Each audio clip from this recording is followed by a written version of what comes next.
নওগাঁ সদরের শৌখিন মৎস্য শিকারী সুনীল সরকার অন্তত 15 জনের একটি দল নিয়ে এসেছেন মাছ ধরতে।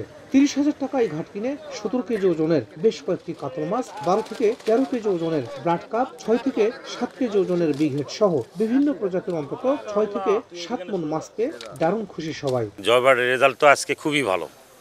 কাতলা মাছ পাইছি মোটামুটি এটা 16-17 কেজি হবে, কয়েকটা পাইছি আর একটু ছোট। আর ব্রিগেড মাছ পাইছি হলো 6-7 কেজি ওজনের, ব্লাড কাপ পাইছি 12-14 কেজি ওজনের দুইটা, এই মোটামুটি। আর রুই মৃগেল তো পাইছি অসংখ্য মাছ পাইছি, প্রায় 5-6 মণ হবে আর কি।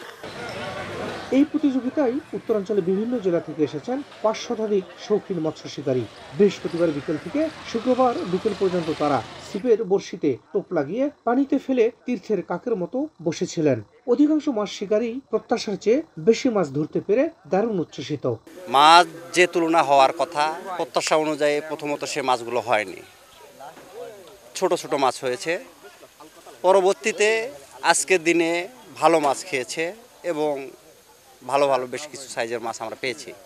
ইনশাল্লাহ এরকম মাছ যদি প্রত্যেকটা ঘাটে হয় মাছ মারা যাবে। কালকে মানে বৈকাল থেকেই অল্প অল্প করে মাছ ধরিচ্ছে, রাত্রিবেলা একটু কম ধরছে। আমরা একটু ইয়াকের মধ্যেই ছিলাম যে মাছ কীরকম হবে, একটু ভয়ে ছিলাম।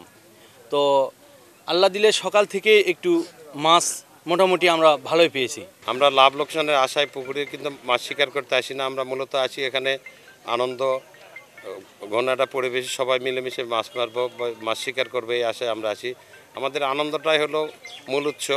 মৎস্য শিকারীদের ফাতনায় টান পড়লেই ডাঙায় মাছ তোলার ব্যস্ততার দৃশ্য উপভোগ করেছেন বিভিন্ন এলাকা থেকে আসা নারী পুরুষ সহ শিশু কিশোররা। তারা বলছেন ইট পাথরের এই শহরে বর্ষিতে মাছ ধরার দৃশ্য দেখা সৌভাগ্যের ব্যাপার, যেন কিছুক্ষণের জন্য ফিরে গেছেন শৈশবে। ছোটবেলায় আমরা বর্ষিতে মাছ ধরতাম, খুব একটা আনন্দ লাগতো। আসলে বড় হয়ে ওই মজাটা ভুলে গেছি যাওয়াতে। এখন এই যে জয়পুরহাট সুগার মিলে আসে যে মাছ ধরতেছে, এটাতে দেখা এত আনন্দ লাগতেছে। মাছ ধরার থেকে মাছ দেখার অনুভূতিটা অন্যরকম। শহরের মাঝখানে তো ফ্ল্যাট বসায় থাকে, সারাদিন বাড়ির মধ্যে থাকে, এগুলো দেখার সুযোগ পায় না। তো আজকে অনেক বড়ভাবেই করা হয়েছে, তো ভালো লাগছে। আশা করি সবার ভালোই লাগছে।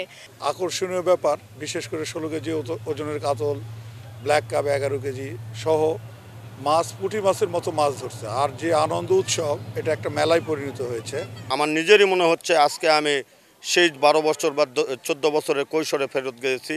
যে আনন্দঘন মুহূর্ত, এই আনন্দঘন মুহূর্ত আসলে এই পাথরের শহরে সহজে পাওয়া যায় না। সংশ্লিষ্টরা বলছেন জয়পুরহাটের ঐতিহ্যকে ধরে রাখতে এবং মৎস্য শিকারী ও দর্শকদের আনন্দ দিতেই মাছ শিকারের এই উৎসবের আয়োজন করা হয়েছে। এরই ধারাবাহিকতায় আগামী 18 থেকে 19 ডিসেম্বর দ্বিতীয়বারের মতো এই আয়োজন করা হবে। 9-10 মাস আগে আমরা এই পুকুরটা লিজ গ্রহণ করি এবং এই অত্র এলাকার জনগণের বিশেষ করে মৎস্য শিকারী ভাইদের অনুরোধ ক্রমে এবং তাদের বিনোদনটাকে অব্যাহত রাখার জন্য জয়পুরহাটবাসীর যে এবং আশেপাশের দূর দূরান্ত থেকে বিভিন্ন শিকারীরা এখানে আগে থেকেই আসতেন। আমরা সবাই মিলে এই জয়পুরহাটের ঐতিহ্যটাকে ধরে রাখার জন্য এবং সকলের বিনোদনের জন্য আজকে মৎস্য শিকারের আয়োজন করেছিলাম। আয়োজকরা জানান জয়পুরহাট চিনিকলের অভ্যন্তরে 12 বিঘা আয়তনের এই দুই পুকুরে রুই, কাতল, মৃগেল, কালবাউস, silver carp, bighead grass carp, blood carp, Hungary জাপানি সহ প্রায় সব ধরনের দেশীয় প্রজাতির অন্তত 600 মণের মতো মাছ রয়েছে। শাহিদুল ইসলাম সবুজ, সময় সংবাদ, জয়পুরহাট।